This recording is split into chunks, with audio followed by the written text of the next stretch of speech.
Diz o insensato no seu coração: não a Deus. Corrompe-se e pratica abominações. Já não há quem faça o bem.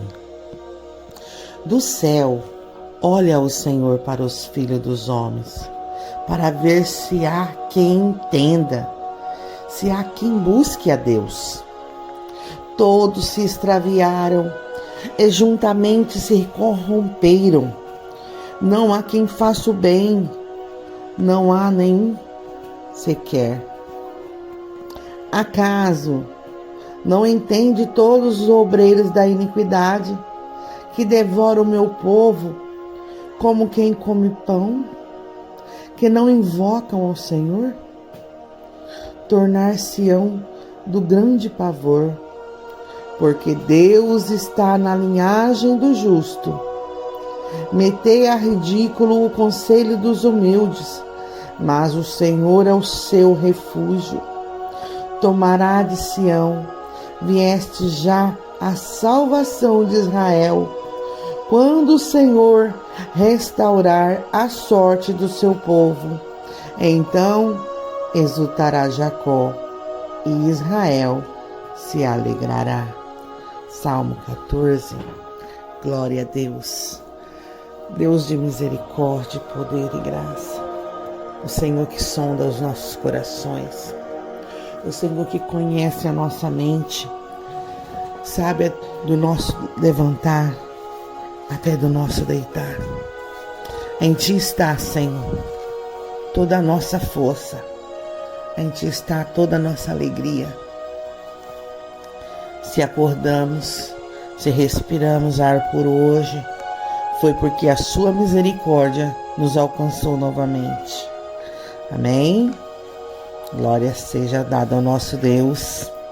Estamos, no nosso 30º dia. Deus meu. Primeiro bom dia, Boa tarde, boa noite, a qualquer hora, a qualquer momento. O nosso 30º dia desse livro nos traz 5 fatores. Ele traz por título Formado para Servir a Deus. E ele nos abre a nossa mente nesses 5 fatores que iremos estudar durante esses capítulos em diante. Em Jó 10:8 ele fala assim: foram as tuas mãos que me formaram e me fizeram. Em Isaías 43:21 ele fala: o povo que formei para mim proclamará o meu louvor. Glória a Deus, aleluia. Você está proclamando o louvor do Senhor? Vamos lá entender os 5 fatores que o escritor nos traz para um equilíbrio de servidão ao nosso Deus. Ele diz assim: você foi formado para servir a Deus. Deus formou cada criatura neste planeta com uma qualidade especial. Alguns animais correm, outros saltam, alguns nadam, outros escavam e alguns voam. Cada um tem um papel especial a desempenhar, conforme foi moldado por Deus. O mesmo ocorre com os humanos. Cada um de nós foi concebido ou formado com exclusividade para a realização de determinadas tarefas. Antes de os arquitetos projetarem um novo prédio, eles primeiro perguntam: para que propósito? Como será usado? A função pretendida sempre determina o formato do prédio. Antes de Deus criar você, Ele decidiu que papel queria que você desempenhasse no mundo. E o moldou com as características especiais ao cumprimento dessas tarefas. Você tem essa constituição porque foi formado para exercer um ministério específico. Em Efésios 2:10 diz assim: somos criação de Deus, realizada em Cristo Jesus, para fazermos boas obras. A palavra poema vem do termo grego que também é traduzido por criação. Manufatura. Você é uma obra de arte feita manualmente por Deus. Não é produto de linha de montagem em série, feito sem nenhum cuidado especial. Você é uma obra-prima original, exclusiva e criada sob medida. Deus propositalmente o formou para que você lhe servisse de um modo que tornasse seu ministério singular. Ele cuidadosamente misturou o coquetel de DNA que o criou.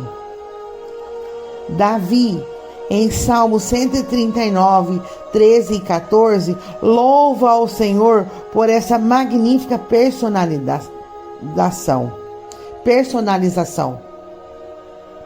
Tu fizeste tudo com delicadeza, as partes interiores do meu corpo e as unisse no ventre da minha mãe. Obrigado por terem feito de maneira tão maravilhosamente complexa. O teu trabalho é maravilhoso, como diz Ethel Walter. Deus não cria sucata. O Senhor não apenas o moldou antes do seu nascimento, mas planejou cada dia de sua vida para favorecer o processo de formação. Davi continua em Salmo 139:16. Cada dia da minha vida foi registrado no teu livro. Cada momento foi determinado antes mesmo que um só dia houvesse passado. Isto significa que nada em sua vida é insignificante. Deus usa tudo o que acontece visando moldá-lo para o ministério e torná-lo habilitado para a obra do Senhor. Deus jamais desperdiça alguma coisa. Ele não lhe daria habilidades, interesses, talentos, dons, personalidade e experiência de vida, a menos que pretendesse usá-los para a glória dele. Identificando e compreendendo esses fatores, você pode descobrir a vontade de Deus para a sua vida. A Bíblia diz que você é maravilhosamente complexo. Você é uma combinação de múltiplos fatores. Para ajudar a lembrá-los de 5 desses fatores, criei um acróstico simples forma nesse capítulo, e no próximo conheceremos esses 5 fatores e em seguida explicarei como descobrir e usar a sua forma. Como Deus lhe dá a forma para o ministério? Toda vez que Deus nos dá uma missão, Ele nos capacita com o que precisamos para realizá-la. Essa combinação sobre medida de sua capacidade é a forma. Número 1, formação espiritual. Número 2, opções do coração. Número 3, recursos pessoais. Número 4, o modo de ser. Número 5, áreas de experiência. Ele nos dá aqui uma receita para o nosso bolo. Primeira forma, esclarecendo sua formação espiritual. Em Romanos 12, 4 ao 8, em 1 Coríntios 6, 7 ao 12, em Efésios 4, 8 ao 15, Deus dá a cada cristão dons espirituais para serem usados no ministério. São habilidades especiais, exclusivas dos que crê, concedida por Deus para que o servimos. Em 1 Coríntios 2 e 14 diz assim: quem não tem o Espírito de Deus não pode receber os dons que vêm do Espírito. Não podemos adquirir dons espirituais, nem mesmo merecê-los. Por isso, são chamados de dons. Eles são a expressão da graça de Deus para conosco. Em Efésios 4, 7 fala: Cristo generosamente repartiu seus dons conosco. Não é você quem escolhe os dons que gostaria de ter. É Deus que os determina. Paulo explica em 1 Coríntios 12, 11. É o mesmo e único Espírito Santo quem distribui estes dons. Ele sozinho decide que dom cada pessoa deve receber. 1 Coríntios 12, 29 e 30 fala: Deus aprecia a diversidade e deseja que sejamos especiais desse modo. Não há dons que seja concedido a todos. E ninguém recebe todos os dons. Se você possuísse todos os dons, não teria necessidade de mais ninguém.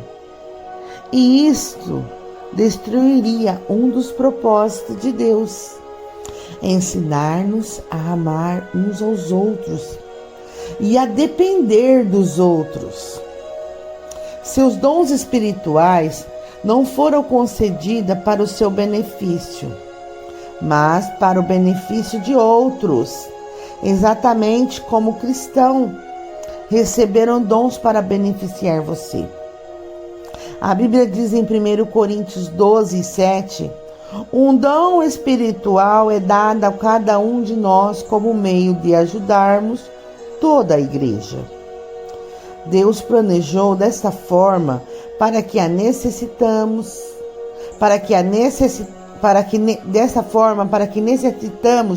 um dos outros. Quando usamos nossos dons em conjunto, todos são beneficiados. Se os outros não usarem os dons, você será frustrado. Se você não usar seus dons, eles serão frustrados. Por isso, foi-nos dado a ordem para descobrir e desenvolver os dons espirituais. Você já parou para descobrir seus dons espirituais? De nada vale um dom não descoberto.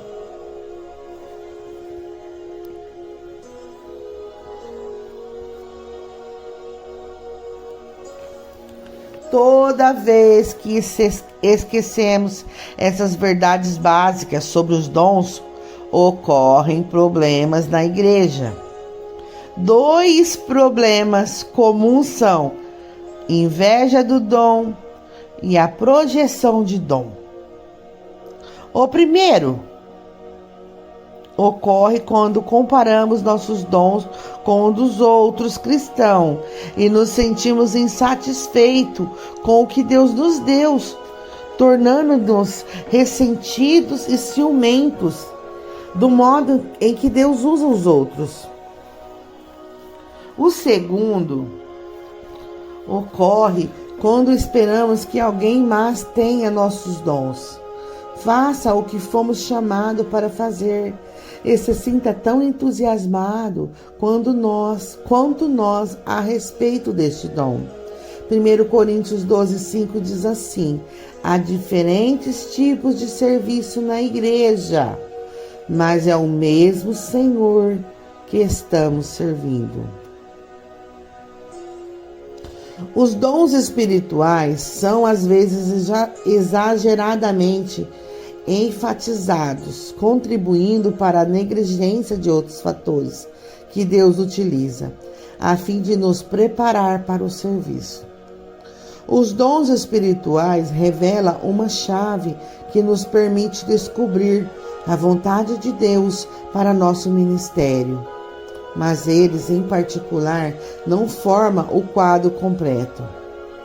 Deus também formou você de 4 outras maneiras.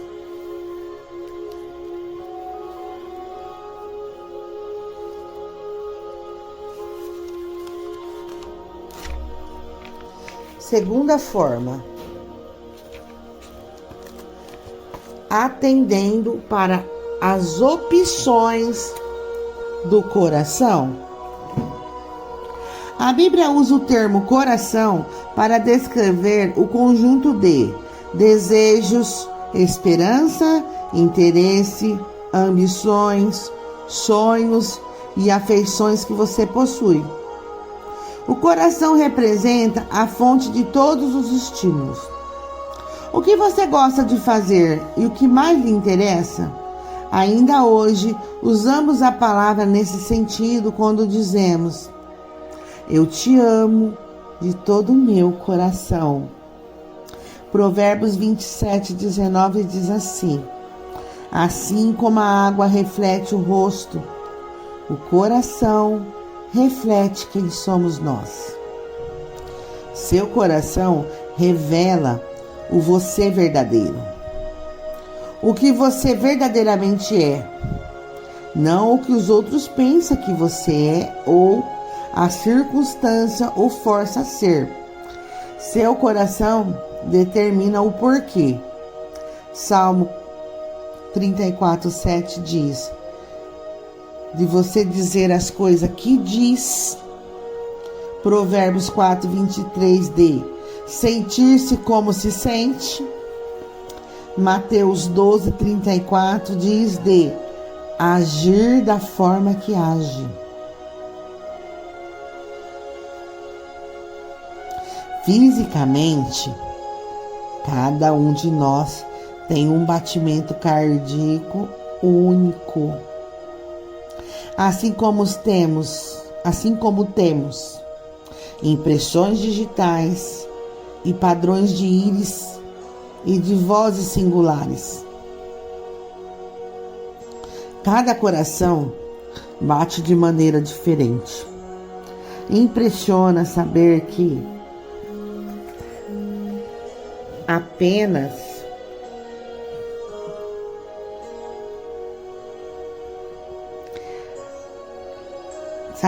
apesar dos milhões de pessoas que já viveram, ninguém jamais teve um batimento cardíaco exatamente igual ao seu. Do mesmo modo, Deus concedeu a cada um de nós um compasso emocional único, que dispara quando pensamos em assuntos, atividades ou circunstância que nos interessa. Instintivamente, importamos-nos com algumas coisas e desconsideramos outras. São pistas sobre onde deveríamos estar servindo. Outra palavra para coração é paixão.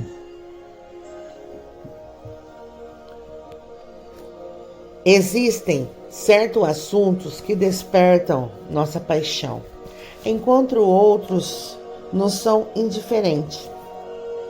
Algumas experiências nos entusiasmam e prendem a atenção, enquanto outras nos desaminam ou entendíamos profundamente. Elas revelam a natureza do nosso coração. Enquanto você crescia, deve ter descoberto que se interessava intensamente por alguns assuntos que não despertavam o menor interesse de sua família. De onde vieram esses interesses? Vieram de Deus. Ele tinha um propósito em lhe dar esses interesses inatos. Seu compasso emocional é a segunda chave para a compreensão de sua capacitação para o serviço. Não ignore seus interesses. Tente descobrir como podem ser usados para a glória de Deus. Há uma razão para que você goste de fazer essas coisas. Em Deuteronômio 11:13, em Samuel 12:20, em Romanos 1:9 e em Efésios 6:6, a Bíblia nos manda continuamente servir a Deus de todo o meu coração, ou de todo o coração. Ele quer que você o sirva apaixonadamente, não por obrigação. As pessoas raramente se destacam em tarefas que não aprecia ou que não lhe despertam paixão. Deus quer que você use os interesses naturais para servir a Ele e aos outros. Atentar para os impulsos internos pode indicar o ministério que Deus pretende que você desenvolva. Como você sabe quando está servindo a Deus de coração? O primeiro sinal revelador é o entusiasmo. Quando você está fazendo o que gosta de fazer, ninguém precisa motivá-lo, desafiá-lo ou inspecioná-lo. Você o faz com prazer. Não precisa de recompensa, aplausos ou pagamento, porque ama servir dessa forma. O oposto também é verdade. Quando você não se entusiasma com o que faz, é facilmente desestimulado. É facilmente desestimulado. A segunda característica de quem serve a Deus com o coração é a eficiência. Quando você faz o que Deus condicionou a gostar de fazer, você se torna bom nisso. A paixão leva à perfeição. Se você não dá importância a uma tarefa, é improvável que se destaque nela. Em contrapartida, os maiores realizadores em qualquer campo são movidos pela paixão, não por lucros ou obrigação. Todos já ouvimos dizer: arranjei um emprego que odeio para ganhar bastante dinheiro. Um dia vou deixá-lo para fazer o que gosto. Isto é um erro. Não desperdice a vida num trabalho que não combine com o que há em teu coração. Lembre-se, as maiores coisas da vida não são as coisas. Aquilo que é significativo é muito mais importante que o dinheiro. O homem mais rico do mundo certa vez afirmou em Provérbios 14:10: é melhor uma vida simples no temor do eterno que uma vida rica cheia de pepinos e abacaxis. Não se conforme em apenas alcançar uma boa vida, porque uma boa vida não é boa o suficiente. No final das contas, ela não satisfaz. Você pode ter muito do que viver e ainda assim não ter para que viver. Em vez disso, almeje a vida melhor. Servir a Deus de acordo com o que está no coração. Descubra o que você gosta de fazer. O que Deus lhe pôs no coração. E faça isso para a glória de Deus. Quando você está fazendo o que gosta de fazer, ninguém precisa motivá-lo. Pensando sobre o meu propósito de vida, tema para a reflexão. Fui formado para servir a Deus. O versículo para memorização fala: Deus age por intermédio dos homens em maneiras diferentes, mas é o mesmo Deus que atinge seus propósitos mediante todos eles. 1 Coríntios 12:6. Pergunta para meditar: de que modo posso me ver servindo as outras pessoas e gostando disso? Aleluia. Você já viu? Você já se percebeu assim? Ou você não tem sido tão estimulado ultimamente? Você tem que estar entusiasmado. Vamos ler um bom livro? Vamos aprender? Vamos ler a Bíblia? Vamos estar ciente do que ela nos ensina? Vamos praticá-la? Nos próximos capítulos nós iremos entender as outras formas. Ficamos nesse dia com a glória e a graça e a bondade de Deus nas nossas vidas. Amém? Até a próxima.